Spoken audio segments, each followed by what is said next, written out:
São Paulo. Hi. Hi. My question is about Runaway to Paradise. Unfortunately, I couldn't go this year because I have twin baby boys. They just turned one. Yeah, and they're big fans already, because of course. And I'd like to know if there are any other cruises planned, and if so, is there a chance here in Brazil? It would be wonderful. No. Did it. Done. It's okay. Yep. Okay. Why? The question is, why would I do it again? It was fun, but that was it. It was. I see Matt over there puking.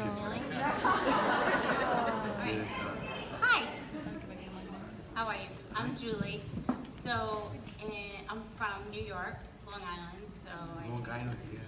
not a Jersey girl, a Long Island girl. It was all Billy Joel until 1995, and I woke up one day, and 6 hours later, my world came crashing down.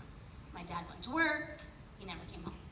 Anyway, not to get into all that, but there was no therapist, no doctor, no pill that can get me out of the state I was in. Except one day I went in my car driving home from therapy, and I heard, "Someday I'll be Saturday night."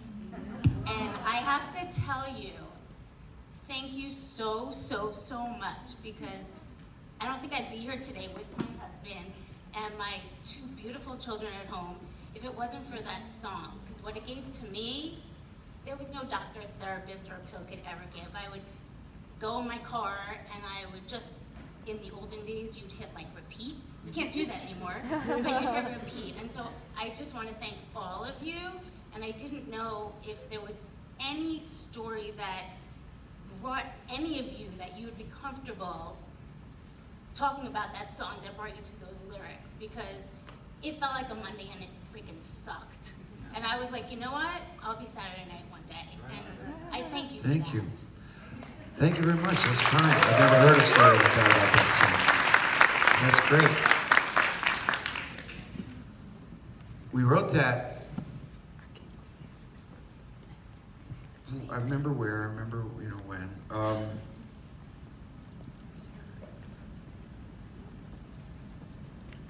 But the characters are common stories that you'd hear often about people trying to persevere. So, much like other stories that in that era, there were fictional characters created from an amalgam, because that was a song that was co-written. So I wrote that with Richie and with Desmond. So three of us had different takes, hence the different verses. And we were all together on an island, snowed in for weeks. And so we were writing songs. And when we were writing the songs, that one was one of them that we just kept having to go back to and having to go back to over the course of a couple of weeks to get it right. But fortunately for us, it turned out right. But I'd love to tell you that it was, well, when I did this, it happened. But it wasn't. It was because it was an amalgam. In that era, it wasn't my story, your story. It was our story, and we wrote them together, and we created things from ether. Just things that were the plight of the many, that could be spoken, by us to whomever, however. But thank you for that. I have one question. What island were you on that's snowing?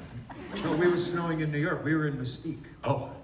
And it's It's snowing on an island. That's the wrong island. We couldn't get out. We couldn't get out of there. It was a rental house. Yeah.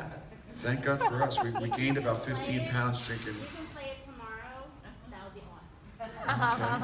Okay. We know that one. That's great.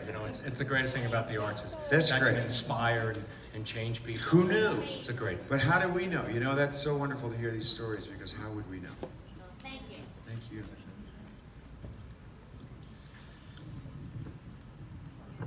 Hello, I'm Keiko. No fool. Yeah. You know where I'm from, so I don't say. Before my question, I'm very curious about the red tassel under the shirt, Tico. Red tassel? What's that? My prayer breeds. Oh, Okay, thank you. What else you got under that shirt? It's like a fucking magic trick. Now everybody knows our new album, Bon Jovi 2020. Before the This House Is Not For Sale album released, you did the listening party for three, cities, London. I would do that again. Oh, I would love to. that was the question, I had so That was much great. fun. We did Yeah, it was, Broadway and yeah. London and Toronto and New Jersey. Yes. Play an album in its entirety. I would do that again in a minute. Good. Yeah, I would do that in more cities next time for sure. I would. It's a great way to get people to listen to the record. I loved it, and the stories that came out of it, Yes. and the experience for us. I loved it. Awesome. Yeah, I loved it. I loved it. I wish we could have done that, on every show. Yes. It was great. Thank you. And one more, it's not a question. I brought some confetti from all over Japan. And I want you to add the Captain Crush for your set list tomorrow. Please. Yeah, both of those aren't out of the questions. Yeah, let's take a look. Thank you. Hi, John. Hi, Dave. Hi, Tico. First of all, thanks you guys for being here with us today. And my question to you guys is, besides Hampton water, what wine do you drink or kind of grape? Because I'm a sommelier, so that's a very important question for me. Wow. Well, I'm fond of Jesse's Hampton water, obviously. But if I weren't drinking that, I'd probably find some light Sauvignon Blanc or a Pinot Grigio or something like that. Yeah. I like a lot of wines. I like Italian blends. I like single grape Italians, and this year I got into a French, not the Bordeaux, but the Burgundies. That's the one grape. It's really good for the summer. It's nice. I like everything. I'm a rock and roll, just natural. Oh, yeah, okay. Cool, thanks. Vermentino. Like the Italian Vermentinos that are sparkling. Partial. And that's that. Thank you.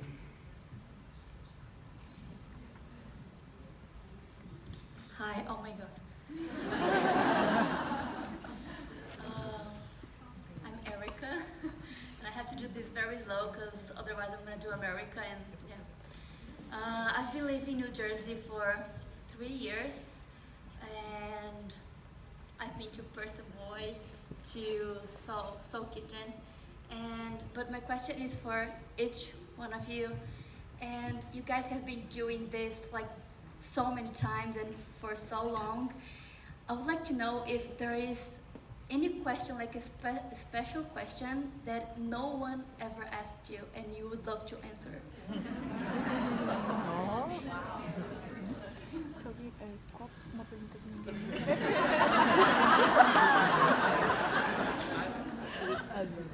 I'm waiting for the question, I guess.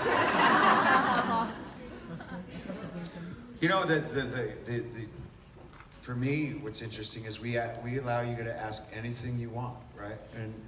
And you guys, you get into it, but nobody's really gotten into anything that was making us sweat. So it's been an easy conversation. So, that's up to you guys to ask the questions. But it's not for us to say, oh, you should ask me this, because if I wanted to say it, I would just blurt it out, but we're willing to answer whatever.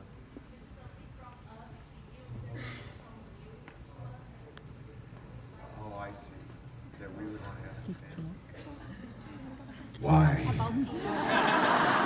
But I know the answer to why. And it's nothing to do with us personal, because at the end of the day, wouldn't you be that way with the guys that you enjoyed their music, right? With the Beatles and whoever come around, the Stones, and I get to be a giddy fanboy too, when I've met a number of people over the years, and so I get it. Music does that to you. Yesterday was Bruce Springsteen's birthday, I made sure I texted him. I was like, happy birthday, Bruce. You know, like silly stuff. With Paul McCartney came over to hear the new record, and I'm sitting on my couch with Paul McCartney going, oh, it's a Beatle. He's playing my guitar, and I'm singing songs to him. But how can you not be a fan, right? It's look at those guys. So I get the answer to the why. Yeah, I get the answer to the why. Sometimes we can't believe that you have that feeling for us, but Bruce or Paul have that same reaction to the people that look to their music. It's the same thing. Anyone who does this that I've met, the biggest stars there ever were, are flabbergasted that someone liked their songs. It's just the truth. And they all had heroes. And they had people they admired. And you guys are very intelligent. You ask great questions, for the majority. We've had in the past questions asked by people, and it's written everywhere. You could read about it. And a journalist should do his homework. It never has. And they'll ask you a stupid question, like, "What's your color?" Or something that's just so obtuse. It's worse. And we walk out. Obviously. Anytime you hear that. But you guys are great. You really are. Thank you. Yeah, it's great. Glad to talk to you guys. Yeah. So what is your favorite color, too, Austin?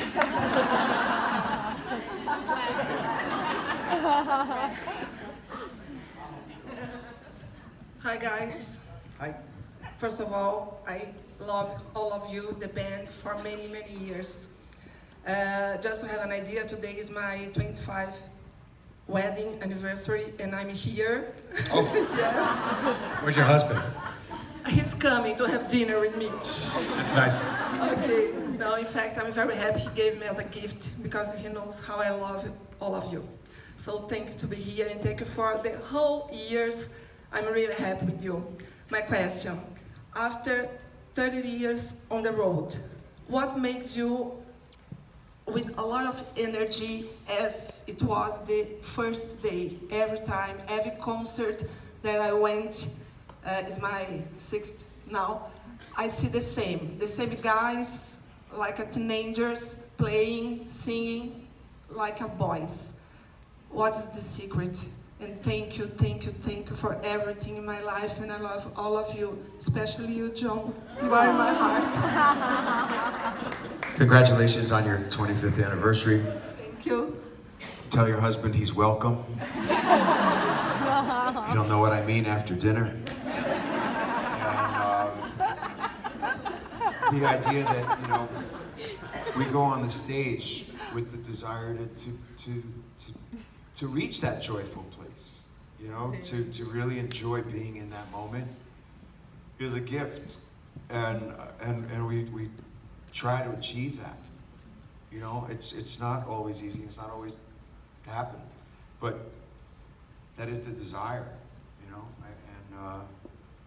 and that's what we try to get for each other too, is to have that connection with us internally and then with you guys, because it's a great joy when that happens, and it's a great energy. It's a shared energy that you can just feel, and it carries on long after the show, because you go home and you're happy, and then you're nice to your family and your friends the next day, and we go on to the next audience and we get to do that again, and there's a great positive energy that comes from it. Yes, absolutely. That's the idea. That's the idea. Hi, good afternoon. Ben King from New Hampshire. I saw my first Bon Jovi